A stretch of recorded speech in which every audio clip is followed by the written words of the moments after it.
আসসালামু আলাইকুম। আপনারা যখন রূপান্তর পে বা নাগরিক পে যেটাই সেট আপ করেন না কেন, যখন জিমেল আর ডিভাইস কি দিবেন তখন এইভাবে অ্যাক্টিভ হয়ে যাবে, ঠিক আছে? তখন এইভাবে অ্যাক্টিভ হয়ে যাবে। তখন অ্যাক্টিভ হয়ে গেলে কিন্তু আপনাদের এটা কাজ করবে না। এখানে কিছু জিনিস আছে যেটা আপনাকে পারমিশন দিতে হবে। তো প্রথমে আপনি অ্যাপসটাকে চাপ দিয়ে ধরে রাখবেন, অ্যাপস ইনফরমেশনে যাবেন। তো যখন অ্যাপস ইনফরমেশনে যাবেন তখন প্রথম কাজ হচ্ছে পাওয়ার এসে আপনার নো পাওয়ার এসে এই সেটিংটা আপনি করে দিবেন, নো রেস্ট্রিকশন এই অপশানটা সিলেক্ট করে দিবেন। তারপর চলে আসবেন অ্যাপস পারমিশনে আসার পরে শুধুমাত্র লোকেশনের পারমিশনটা দিলেও হবে, না দিলেও হবে। আর এসএমএসের পারমিশনটা দিবেন। কোনো প্রকারের ফাইলে পারমিশন বা আপনার ফোনে পারমিশন এগুলো কিছুই দেওয়ার দরকার নেই। জাস্ট এই দুইটা পারমিশন দিলেই কিন্তু কাজ করবে।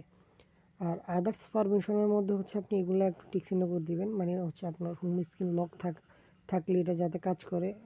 হ্যাঁ, তারপরে আপনার মোবাইলটা মানে লক স্ক্রিন থাকলে বা বিভিন্ন অপশানে থাকলে যাতে এটা কাজ করে সেটার জন্য এই অপশনগুলো আপনাকে চালু রাখতে হবে। তারপর এগুলো যখন চালু রাখবেন তখন আপনি আপনি এখানে ম্যানেজ অ্যাপসের মধ্যে চলে যাবেন। ম্যানেজ অ্যাপসের মধ্যে চলে গিয়ে ব্যাকগ্রাউন্ড অটো স্টার্ট এটাতে চলে আসবেন। এটা চলে এসে আপনাকে যে সফটওয়্যারটা আপনি ব্যবহার করবেন পেমেন্ট গেটওয়ের, ওই সফটওয়্যারটা আপনাকে চালু করতে হবে, ঠিক আছে? পরে ওই সফটওয়্যারটা আপনি এরকম আপনি টিক চিহ্ন দিতে হবে। হ্যাঁ, টিক চিহ্ন দিলে আপনার এটা এখানে চলে আসবে। তো এটা টিক চিহ্নটা দিয়ে রাখলে আপনার ব্যাকগ্রাউন্ডে এটা অটোমেটিক স্টার্ট থাকবে। যেমন আমার অ্যাপসটা দেখেন, আমার অ্যাপসটা 44 মিনিট পর্যন্ত ব্যাকগ্রাউন্ডে রান ছিল এবং প্রতিটা ট্রানজ্যাকশন অটোমেটিক সাকসেস হচ্ছে। এখন আমি আপনাকে আমার একটা পেমেন্ট গেটওয়ের ইয়ের মধ্যে গিয়ে দেখাই।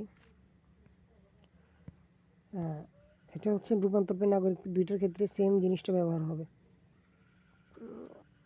আচ্ছা, আমি আপনাকে একটা দেখাই। যেমন এটা এটা আমি রূপান্তর পের এটার মধ্যে পেমেন্টটা রিসিভ করতেছি। যেমন দেখেন, আমার কিন্তু এখানে স্টোর ডাটার মধ্যে ডাটা কিন্তু একটা স্টোর করা আছে অটোমেটিক্যালি। আর আমার সব পেমেন্ট কিন্তু অটোমেটিক হচ্ছে। সেটা আপনি এই সফটওয়্যারটা শুধুমাত্র রূপান্তর পের মধ্যে কাজ করবে। আপনি নাগরিক পে অথবা অন্যান্য পেমেন্ট যেগুলো আছে এগুলো আপনি যখন ইনস্টল করবেন সেম পারমিশন দেবেন, তো সেম জিনিসভাবে এগুলো কাজ করবে। তো এগুলা সব কিছু ওকে আছে কিনা সেটা একটু আমরা কনফার্ম করবেন। এগুলো যদি সব কিছু মানে সেম থাকে তাহলে এটা প্রপারলি কাজ করবে। আর অ্যাপসটা অনেক সময় দেখেন অ্যাপসটা হাইড হয়ে যায় এখান থেকে হাইড হয়ে যায়, প্রবলেম দেখায়। তো প্রবলেমগুলো সলিউশন করার জন্য আপনি চলে আসবেন প্লে স্টোরে চলে আসার পরবর্তীতে আপনি এখানে চলে আসবেন এখানে অ্যাকাউন্টের পরে প্লে প্রোটেক্ট নামে একটা অপশান আছে, ওইখানে আসবেন। এখানে সেটিং আসবেন, সেটিং এসে প্লে প্রোটেক্টটা অফ করে রাখবেন, ঠিক আছে? প্লে প্রোটেক্টটা অফ করে রাখলে আপনার অ্যাপসটা ব্যাকগ্রাউন্ডে রান থাকবে। এটা কখনো আনইনস্টল হবে না বা ফিউজ হবে না।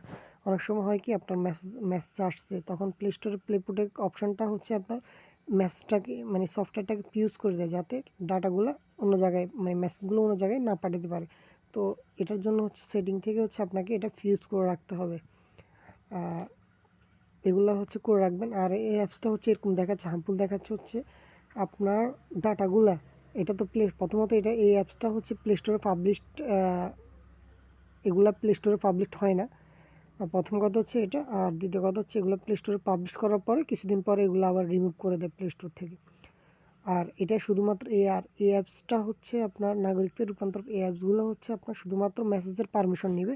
আর মেসেজের পারমিশন বলতে শুধুমাত্র আপনার বিকাশ রিলেটেড বা নগদ রিলেটেড বা মোবাইল ব্যাংকিং রিলেটেড যে মেসেজগুলো আছে, লাইক এরকম নগদ, যেমন নগদ এরকম যে মেসেজগুলো আছে মেসেজগুলো মানে রিসিভ করবে।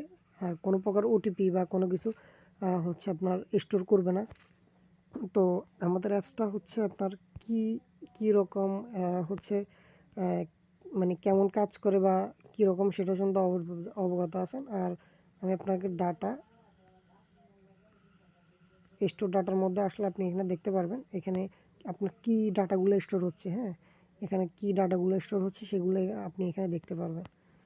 তো কারো যদি কনফিউশন থাকে এটা নিয়ে হচ্ছে সরাসরি আপনারা টেলিগ্রামে মেসেজ দিবেন, এখানে টেলিগ্রাম আছে, সরাসরি টেলিগ্রামে মেসেজ দিবেন, আশা করি ইনস্ট্যান্ট রিপ্লাই পাবেন।